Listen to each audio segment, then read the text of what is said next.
This week's guest is medium Joshua Ali, medium in residence Elaine Taylor, historian Jeremy Marsh with host Lazarus Carpenter. Well, good evening and welcome to the fourth programme in the Psychic's Chair from the Victorian wonderful surroundings of Craigie Nos Castle. I hope you're going to enjoy the programme this evening. Sadly, Joshua Ali should have been with us today, but he's not very well, so he'll be on next week. The team, of course, had a crisis meeting and decided that they'd put me in the Psychic's Chair, which is very good of them, of course. And there's nothing like having to swallow your own medicine. So, and then we have, of course, got our wonderful Jeremy Marsh sharing stories from around the channeling episodes that we did throughout many months, really, that we were doing the work with the people who live here in the castle. And then Elaine will be interviewing me. And then we'll be having a wander around the castle and seeing what we can see. And if anyone's going to say hello to us today. So that's all in the Psychic's Chair from Craigie Nos Castle. Hope you enjoy the programme. MostHauntedCastle.com. Paranormal investigations with a difference. Visit our website or ring reception for details 01639 731167. So our first segment this evening, of course, and Jeremy Marsh, our historian. Hi, Jeremy. Good to have you back again. I promise you, no Sir Richard Attenborough jokes this week. Got one in there. Did you notice that? It's good to have you with us again. So let's go back in time a little bit to when we were working together. Yes. Can you think of a particular time that leaps out at you? Well, to me, yes. In the very early days, when we started, I think we were under the stage, right. And you were waiting to fall into a sort of situation where you were channeling.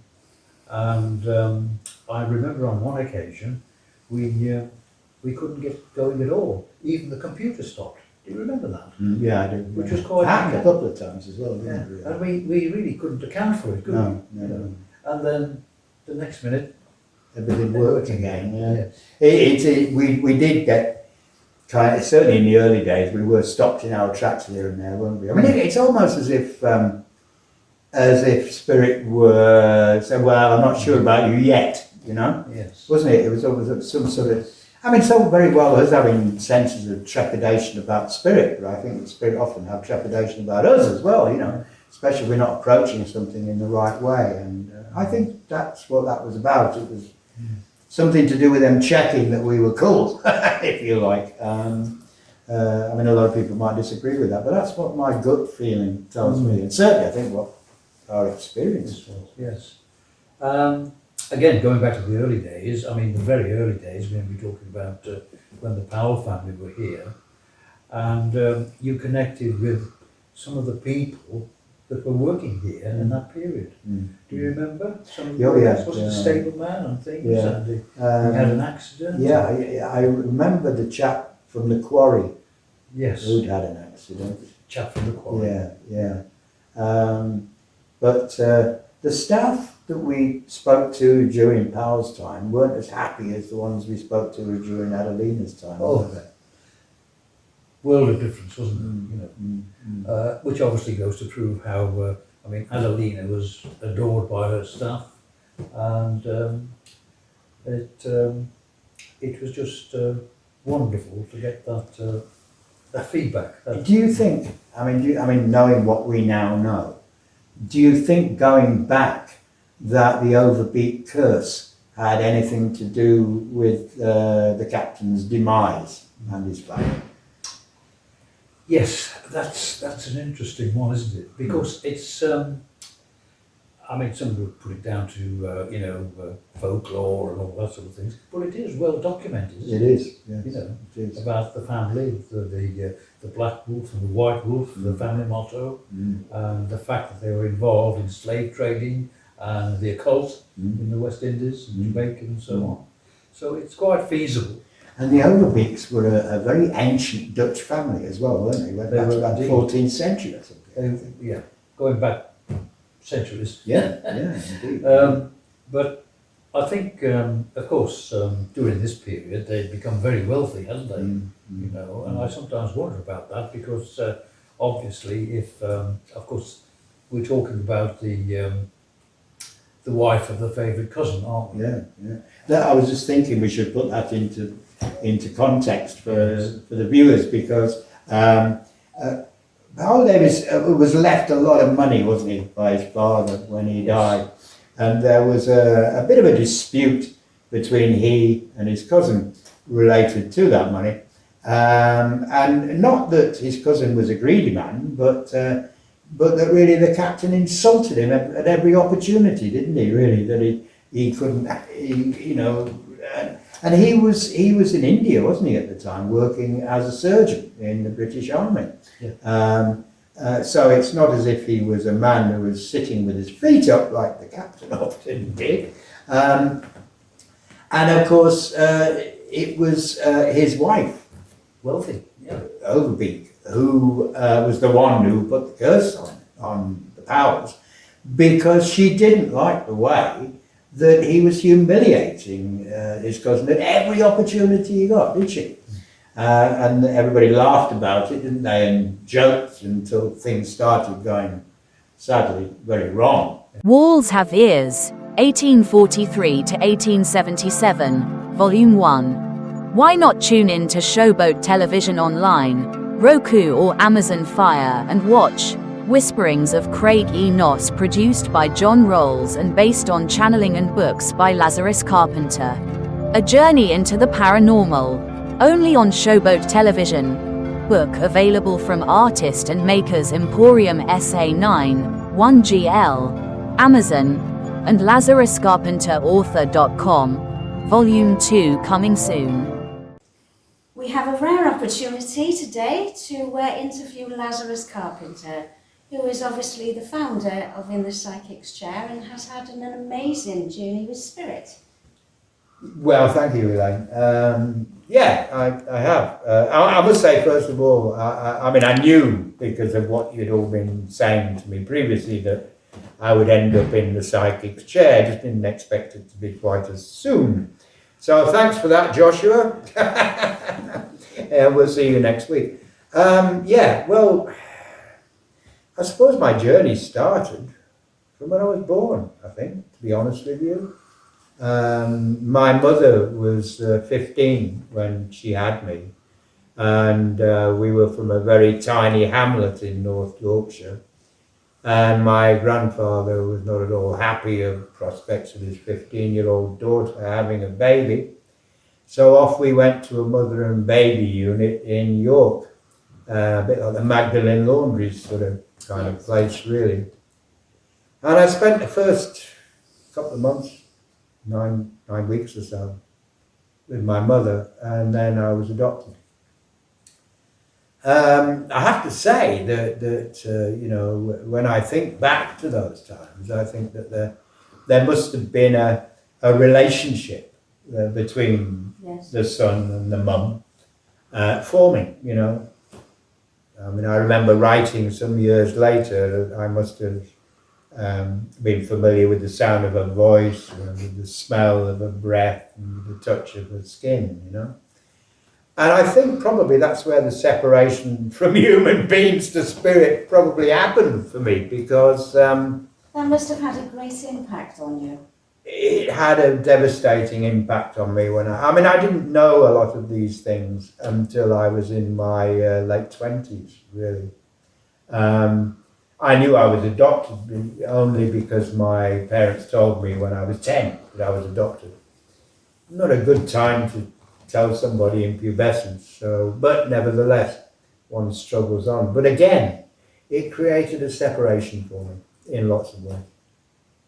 And years later, I was to discover that all was not as it actually seemed. But before I got to that point, I joined the army when I left school to get away from home, really. I think not because it was a horrible place to be, but I just didn't feel I belonged.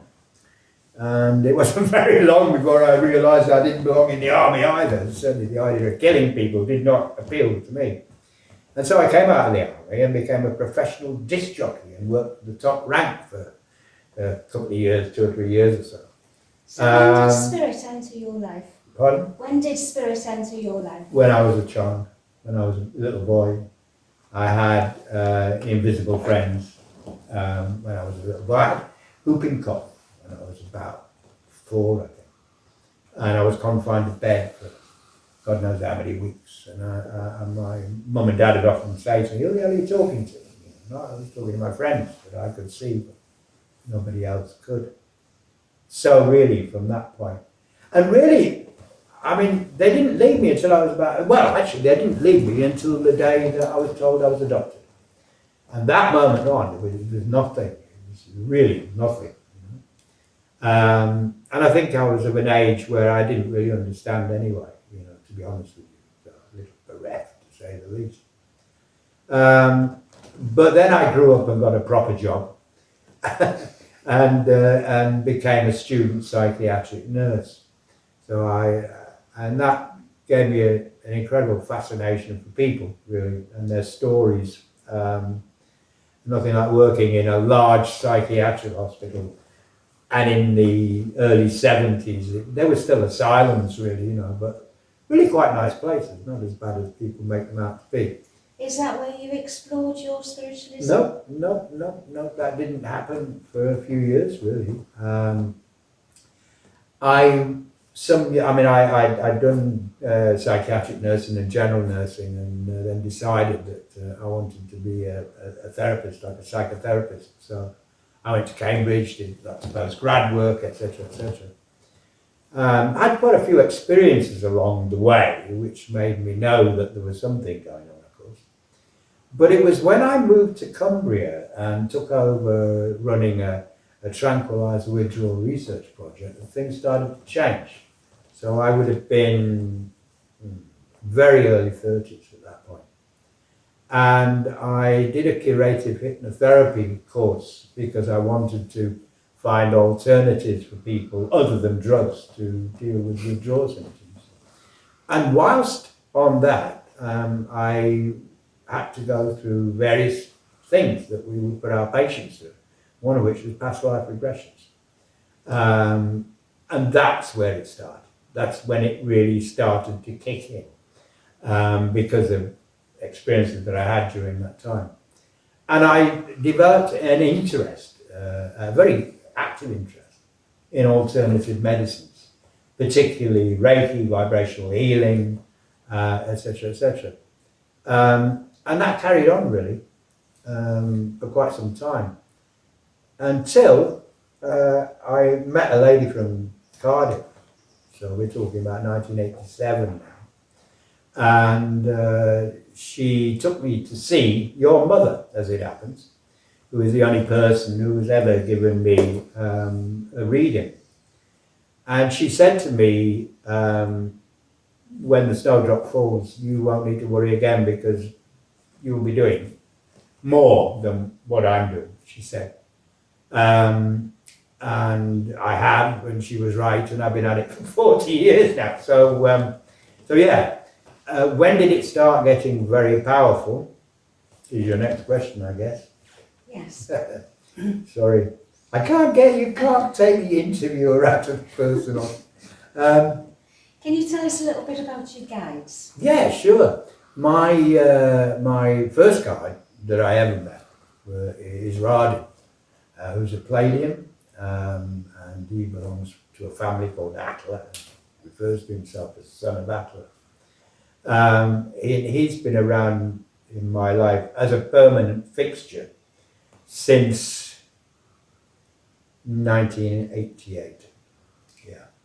And there's not a day goes by without we don't have a little natter about something. He is very unassuming.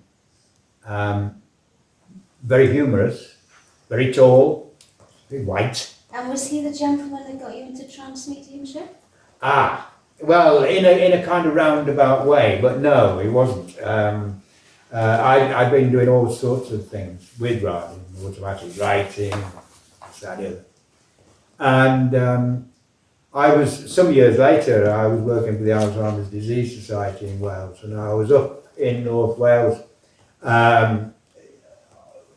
traipsing about as I did, staying in this motel, which I'd stayed in a few times, and I used to have well, still do sometimes, I had this method whereby I would sit and meditate in front of a mirror with a large generator crystal and a candle and incense, and just look through the veil, really.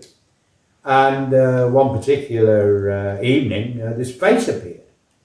And I didn't know this was from Adam. The face didn't mean anything to me at all. Very soft, gentle face. I've seen it so many times since, I can't tell you.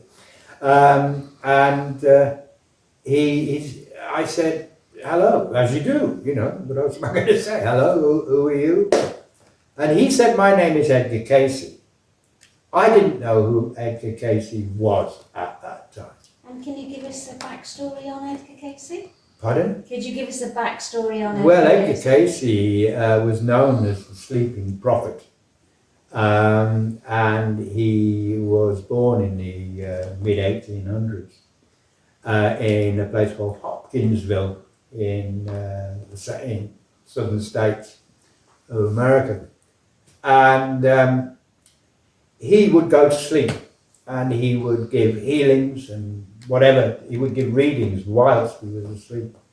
And he did thousands of these throughout his lifetime, and every single one was documented. He was the founder of the very first homeopathic hospital in America. He was, in my opinion, the greatest channel that's ever lived, you know. And isn't he one of your guides? I wouldn't say Edgar's a guide. I would say that occasionally we do a little bit of, he tells me things. When I'm doing workshops, sometimes he will pop in, depending on who it is at the time and what I'm doing. But yes, he has been known. I worked with Edgar very closely for 5 years at that time when he first came in and told me he was going to teach me. It was, I mean, I had tears welling up in my eyes thinking about the sessions we had. Yeah, he made me who I am today.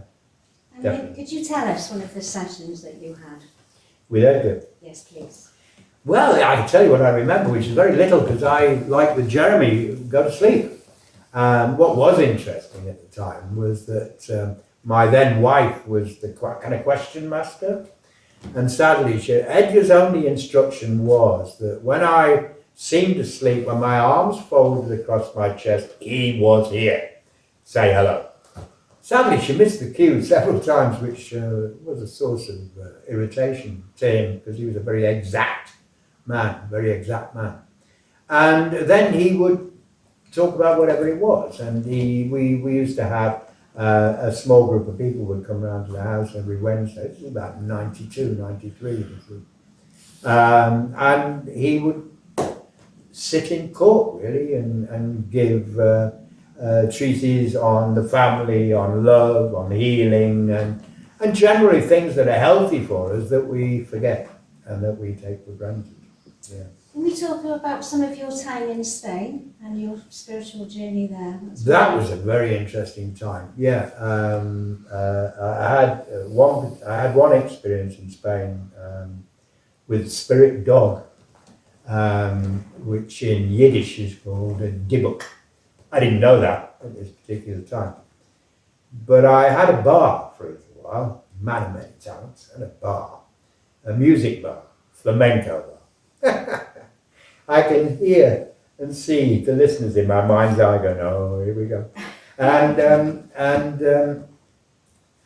one particular night, I heard a banging and a crashing outside the bar, and I looked outside, and there was this huge dog, cross between it, like a husky and a wolf, and it had a big, thick leather collar around its neck and a chain hanging off the collar, attached to an exhaust pipe.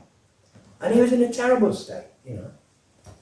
And I spent about an hour or so with this beautiful animal, attempting to make it feel comfy, free it from its chains, etc., etc. and give it a drink. I had it eating cheese out of my mouth within an hour, which made me feel like $1 million, I have to say. Anyway, it's the early hours of the morning now, so I take him off up to the campo at the back of the bar, out onto the dunes to have a nice wander about. And he disappeared. And I didn't know what to shout because I didn't know what his name was.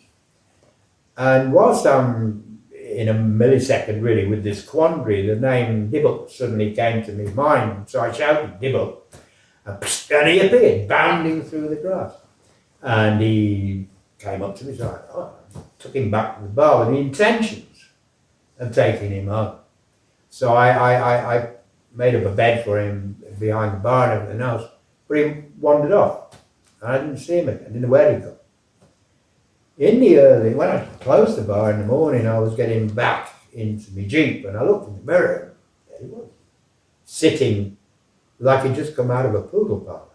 He was shining, he was glistening, not a mark on him. And I was just about to get out of the Jeep and he reared upon his back legs, barked twice and disappeared, walked off behind the bar. So I took the person home that had been working in the bar that night and came back and spent quite some time looking for him. But the first thing that I encountered when I returned to the bar was that the chain, the exhaust pipe and the leather collar were gone. And it was the early hours of the morning. I couldn't foresee anybody of having taken them away. I never did find the dog. But that night, this is where it gets good. That night I was talking to Radin, my guide, about what had happened. And it's true to say at that particular time, it was a time in my life when I was beginning to lose the plot a little bit, as I think we all do at some stage in our lives. And I remember saying to him, what can you explain to me what this is all about? Now, Radin never tells you what anything is about. He helps you to discover it for yourself. And so what he actually said to me, I actually said to him, was, the dog was... In need. Yeah, in need. And, starving, frightened, unloved and everything else. And he said to me, and how did you feel? How do you feel right now? And I said, well, pretty much the same, to be honest, as the dog did. He said, right. What did you give the dog? And so, of course, I said, love, honour, respect, warmth, and food, and water. And he said, and what did the dog do for you? And I said, it made me feel wanted, that I was okay. And to cut a long story short, a few weeks later I was back in the UK again. Penniless. But it was a great time. It was a great time. You also was running a psychic holistic therapy in Spain? Yeah, I had a little clinic called Centro de Lotus. Is that where you did your healing? Did a lot of healing there. Did a lot of Reiki. I was actually taught Reiki by a Spanish shaman, and Lucio couldn't speak English, and my Spanish was terrible at that particular time. And so I learned by example. I mean, he kind of met me, and we just, you meet people and something happens, and that's what happened. And so I would watch Lucio work, and he would invite me over, and I would do this. So I learned the art of energy healing through him, without language. That was fantastic. That was a great experience. So I used to do some of that. You also went to Egypt. Yeah, yes, I did. Yes, that was it. It was it's supposed to be a holiday, really, but it turned into quite an academic experience in lots and lots of ways. I did have an experience, as I was saying earlier, in the past life regressions of ancient Egypt. And when I was in Egypt, I met a chap. I'm always meeting somebody, And I met this chap called Ahmed, who had a crystal and stone shop on a street called Television Street in Luxor. And he taught me how to use my third eye properly. He taught me how to connect other people when one's healing, to open their third eyes and bring balance and unity to the self. So it's like almost like an extension of the Reiki to some extent. And I also, the other thing I remember is I remember going to one of the tombs on the West Bank, and I can't remember which one it was, but I remember you had to go right down a long slope to get there. And when I got to the bottom, the sarcophagus was in the middle of the room, and there sitting on top of the sarcophagus was a falcon. A live falcon. Yes, I wasn't the only person that could see it. The chap that was with me saw it too. Nobody else did. We both saw it. So that was spiritual. It was Horus, yeah. I mean, I take that to have been symbolic of Horus, the messenger, you know. And by God, there's some messages that came during that time. I also went to a kind of show in Karnak Temple where they reenacted various scenes from ancient Egypt, and I broke down. I was watching the show and I literally broke down. I couldn't stop sobbing, you know. It was kind of like, oh, you know, this is too familiar. This is too familiar. Do you feel that would have been one of your past lives? Yeah, I know it was. And you're also a teacher of past life regression. Well, do you teach past life regression? I'm a guide. I see myself as a guide, really. I have helped quite a few people to explore different parts of their, let's call it, energy materialization of whatever time it was. I've also had people who've gone into future lives as well, which makes me think that, you know, we really do truly live in a multidimensional universe, because, you know, we are here now, but what is there tomorrow, or what was there yesterday, etc., etc. So it's all fascinating. You also help with people beyond the veil. Could you talk to us about that?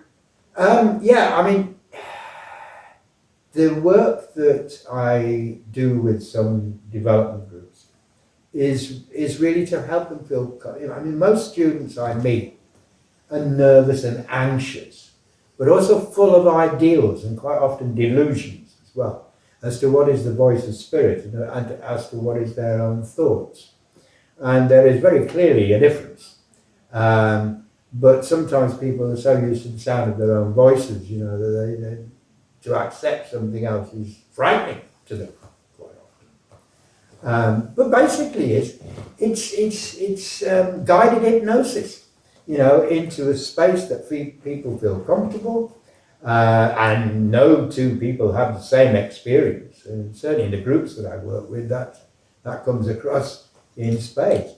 You wouldn't expect them to either. Sorry, of course, because you are a qualified hypnotist. Yeah, I qualified as a curative hypnotherapist in 1987, yeah, or 86, one of the two. And also an author. Yeah, I've written my 27th my 27th book was published about 3 weeks ago. That's a children's book.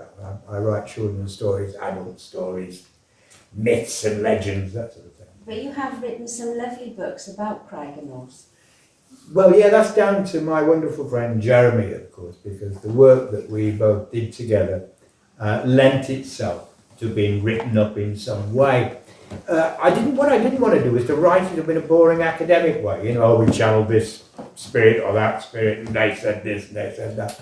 That didn't ring true to me as a creator. It was more, you know, it seemed boring, if you like.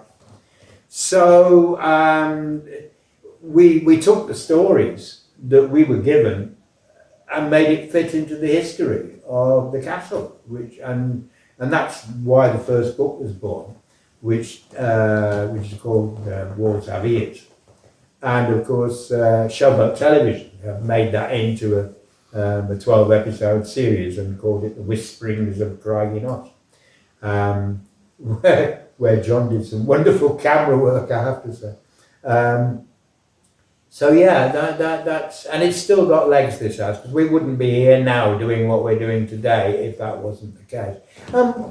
We've got Martin Glover to thank for that, who's our sponsor, who owns the castle. And without Martin's support, there's no way Jeremy and I would have been able to do any of what we've done, really, at all, which is a good thing. And what are your ideas for the future? I keep doing more of the same, really. I don't think I've got any.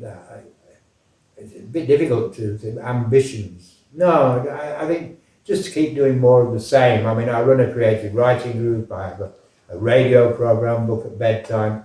I write myself. I teach. I've got in the Psychics Chair now as a project, meeting lots of interesting people such as yourself and Jeremy and everything.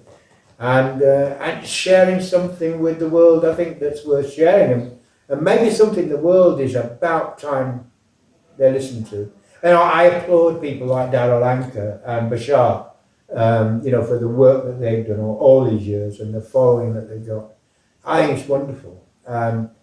But the whole thing about connecting through the veil and with past lives and spirit world and everything else has always been popular since since man began, right? But in the last 20 years, in modern society, it's boomed. It has been an absolute explosion. Yeah, that worries me, because like all sorts of things that explode without any kind of control in some way, right? There are dangers attached to that. And I think we're seeing that now. We're seeing it with...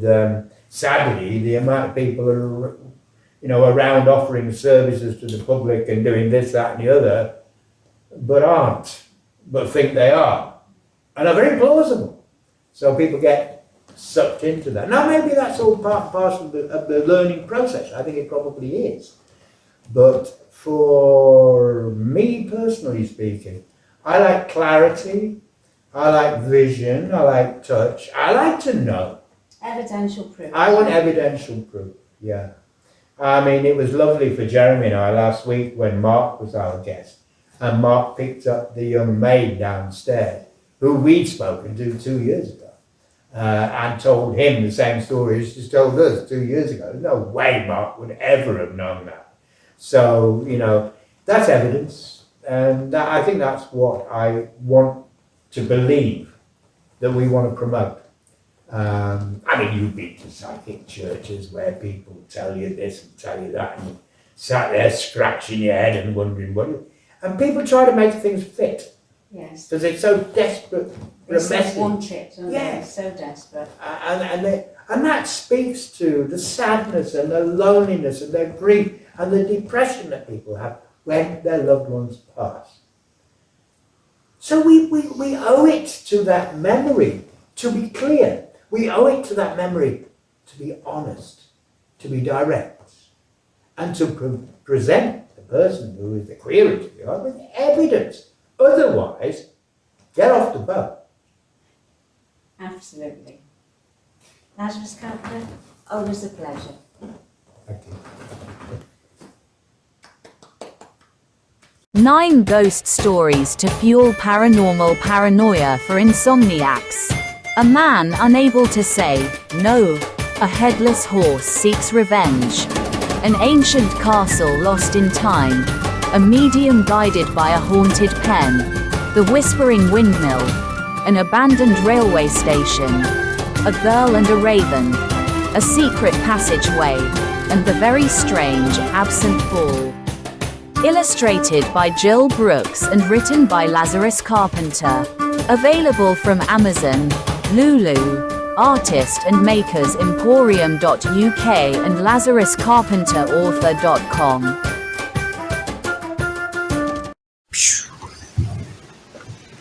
Okay. You can say something that's upset.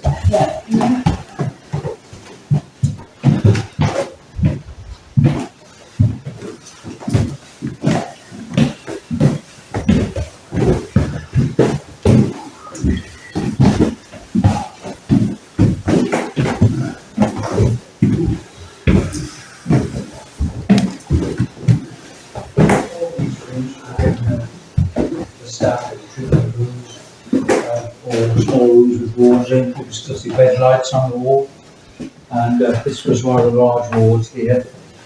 Again, this is a minor steps.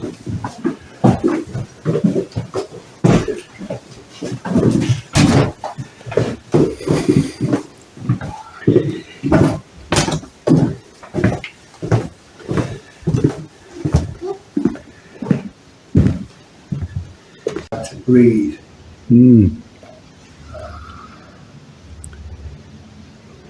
I used to have COPD and it's like that, you know. It's,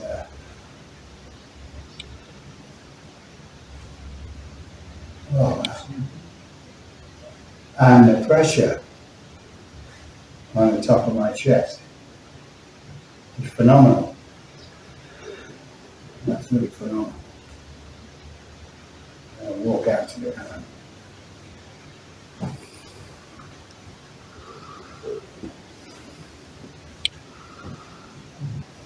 Little boy. Little boy. Can I get in it now? Here's a little boy. Timmy. Timmy, little boy. 7. 7. 7. Oh, he was poorly. He passed here. He passed it. He was poorly. And that's where his bed was. That's where his bed was. I mean, there would have been about, I don't know, work it out. Over there? I sit, do you know what I see? I'm getting an after image here of a row of beds down there, a row of beds down there, and a row of beds down the middle. That's where I'm getting the image of. Even before, they put it as many as they could. Chocker, I mean, 1, 2,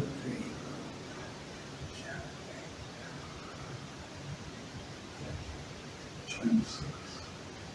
39, probably 40 beds in here. There's no wonder, think about it, they never really got any better. Because they're surrounded by each other's diseases, I think this is, yeah. you know? And of course, there was the old balustrade thing that they used to wheel them out on. Outside? Yeah, which was along that wall, isn't it? Yeah. Like in pens, was it? Or like There were structures. cages? on the back, Not balconies. cages, I'm sure, not cages. Push down. The beds themselves push down. I got dizzy. I nearly toppled over. Some kind of balance issue here.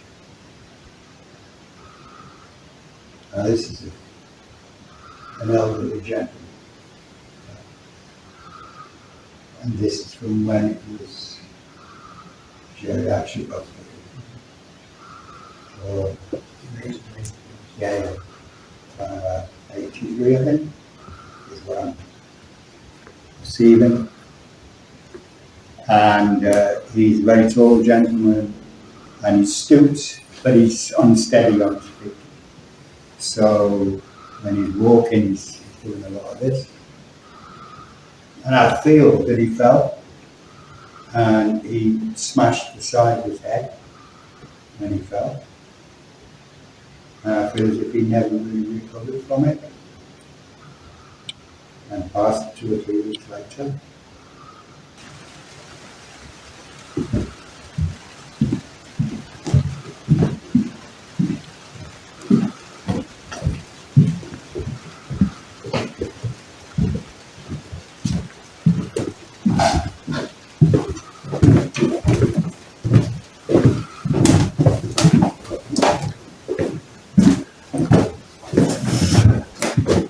Why did he go that way then?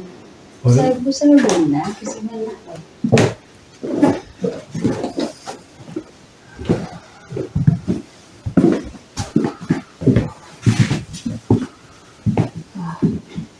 See that child?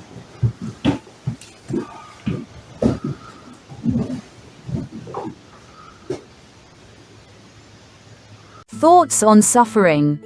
All of us say, we do not want to suffer, and yet each and every day, we cause more suffering to ourselves, and support those who perpetuate suffering for others.